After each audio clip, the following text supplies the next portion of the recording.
So Narad Muni continues to uh, disclose the significance of the remaining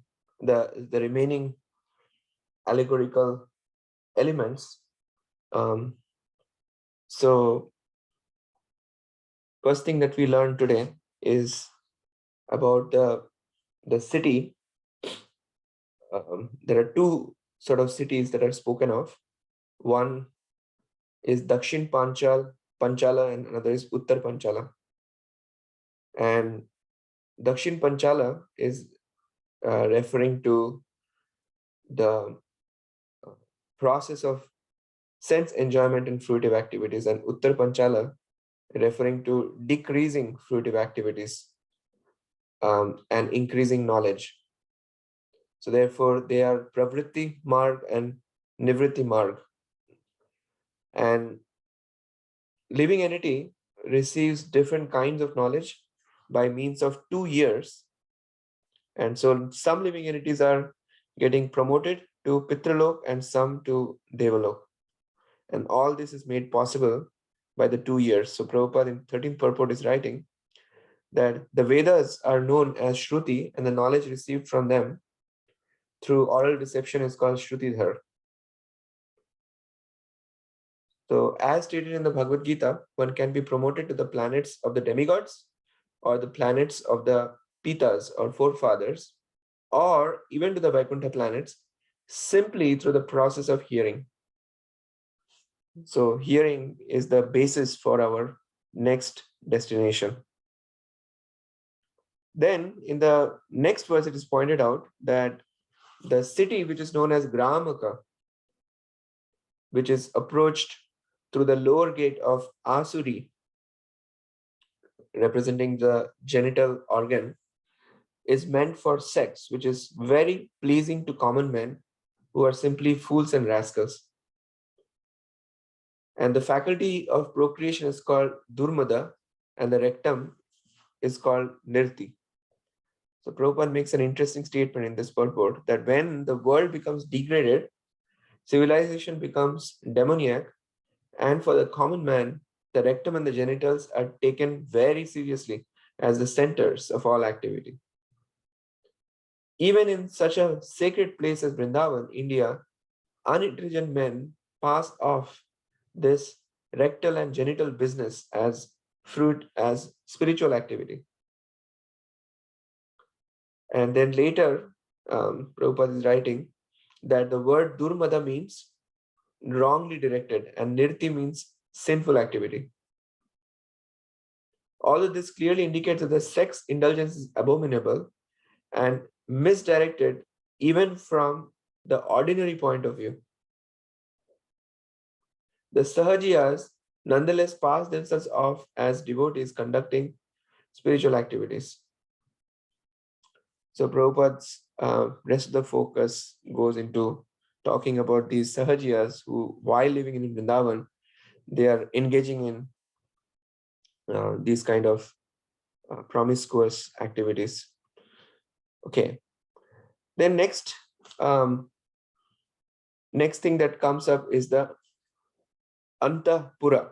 So Antapura refers to the heart. And the word Vishuchina, meaning going everywhere, indicates the mind. So Antapura is the heart and Vishuchina refers to the mind. So it's interesting, the nature of the heart is always to go deeper, and the nature of the mind is to just go anywhere and everywhere. And within the mind, the living entity enjoys the effects of the modes of material nature. And these effects sometimes cause illusion, sometimes satisfaction, and sometimes jubilation.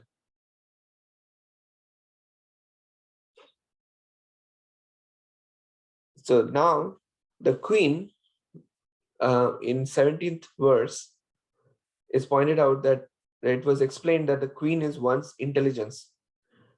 While one is awake or asleep, that intelligence creates different situations.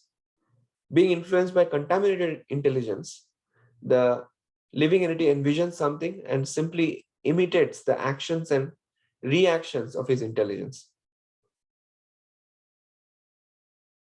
So the contaminated intelligence basically serves to create a vision, and the living entity, when it is in the conditioned position, it just imitates the actions and reactions of that contaminated intelligence.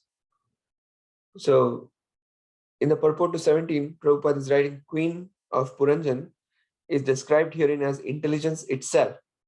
Intelligence acts both in the dream state and in the waking state, but it is contaminated by the three modes of material nature.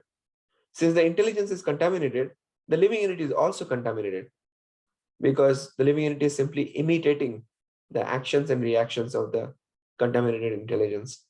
In the conditioned state, the living entity acts according to his contaminated intelligence. Although he simply remains an observer, he nonetheless acts, being forced by a contaminated intelligence, which in reality is a passive agent. So the conditioned living entity is actively pursuing the contaminated intelligence. And that's the story for most of us who are entrapped in this material world. So the 18 through 20, it gives that whole chariot analogy in great detail, and which essentially is, in a summary form, our entanglement within the purview of sense enjoyment. So Narad Muni is explaining the chariot analogy here, that the chariot is in actuality the body. So we saw the Antapura is the heart, the Vishuchina is the mind, and that lady who later becomes Puranjan's wife is the intelligence, and the chariot is in actuality the body. The senses are the horses that pull that chariot. As time passes year after year, these horses run without obstruction, but in fact, they make no progress. So there are some interesting details of the chariot analogy coming through in this explanation by Narad Muni, that the horses are running without obstruction, but they are not making any progress. And pious and impious activities are considered to be the two wheels of the chariot. And the three modes of material nature are the chariot's flags. So normally when we quote Kathopanishad to bring out the chariot analogy, it does not bring out these details. So there are more details that are presented by Narad Muni um, to go further into the chariot analogy. The 5 types of life here constitute the living entity's bondage, and the mind is considered to be the rope. Intelligence is the chariot driver. The heart is the sitting place in the chariot. And so generally we say that the driver is the intelligence and the passenger is the soul, right? But where is the passenger situated? It is seated on the chariot. Therefore, the sitting place is representing the heart. And the dualities of life, such as pleasure and pain, are the knotting place. The 7 elements are the coverings of the chariot, and the working senses are the 5 external processes. The 11 senses are the soldiers. Being engrossed in sense enjoyment, the living entity seated on the chariot hankers after fulfillment of his false desires and runs after sense enjoyment life after life. So Srila Prabhupada in the 18 to 20, that purport, gives further elaboration. The reference comes of Samvatsar. It's interesting to note that the same word Samvatsar was used when time was introduced in the 3rd canto, 11th chapter, where there is that whole calculation of time from the atom. So the same word, Samvatsar, was used when time was introduced in the 3rd canto, 11th chapter, where there is that whole calculation of time from the atom. So the same word, appears there, Samvatsar, where what is time is elaborated in that particular chapter. The entanglement of the living entity sense enjoyment is very nicely explained in these verses. The word Samvatsar, meaning the progress of time, is significant. Day after day, week after week, fortnight after fortnight, month after month, year after year, the living entity becomes entangled in the chariot's progress. The chariot rests on two wheels, which are pious and impious activities. The living entity attains a certain position in life in a particular type of body according to his pious and impious activities, but his transmigration into different bodies should not be taken as progress. And then later in the purport, Prabhupada is explaining the Mrigatrishnam, which comes in this verse. In these verses, the word Mrigatrishnam, Pradhavati are very significant because the living entity is influenced by a thirst for sense enjoyment. He is like a deer that goes to the desert to search out water. In a desert, an animal simply searches in vain for water.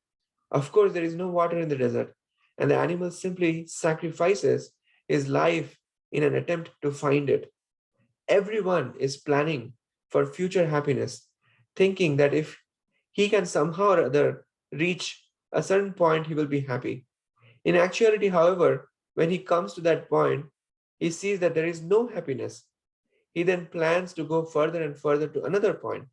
This is called Mrigatrishna, and its basis is sense enjoyment in this material world. So we are basically constantly riding the chariot of our body, going here, going there, and just getting entrapped by our sense enjoyment propensities.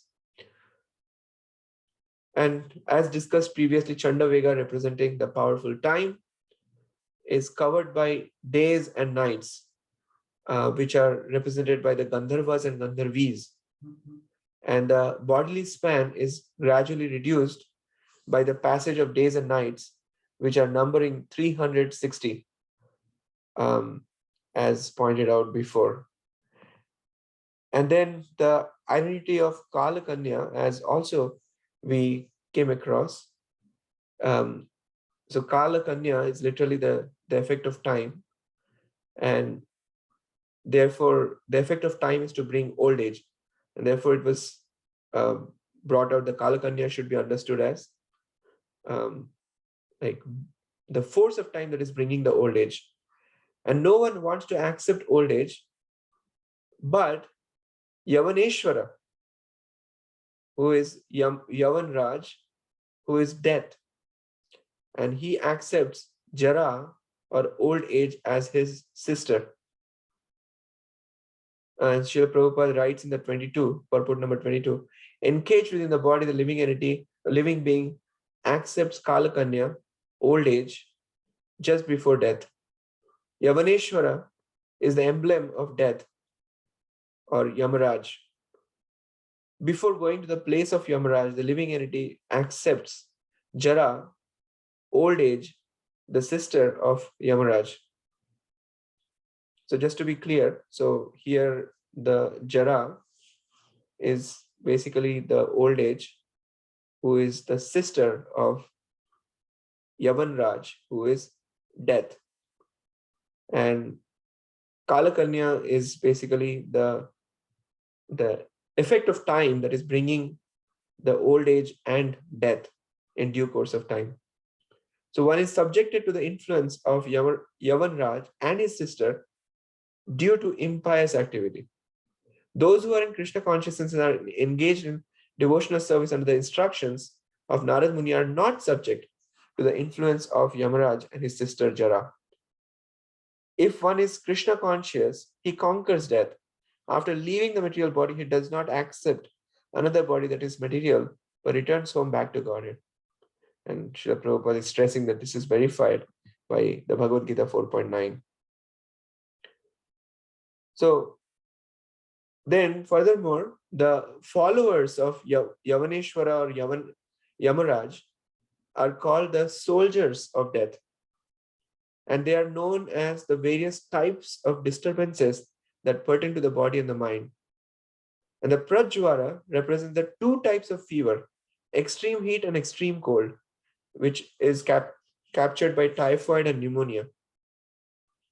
The living entity lying down within the body is disturbed by many tribulations pertaining to providence, to other living entities, and to his own body and mind. These are three kinds of klesha: Adi Bhautika, Adi Daivika, and Adhyatmika. And despite all these kinds of tribulations, the living entity is subjected to the necessities of the body, mind, and senses, and suffering from various types of disease, is carried away by many plans due to his lust to enjoy the world. All the transcendental to the material existence, the living entity out of ignorance accepts all these material miseries under the pretext of false egoism, I and mine, as we referred to yesterday, that we are entrapped by two things: illusion and bewilderment.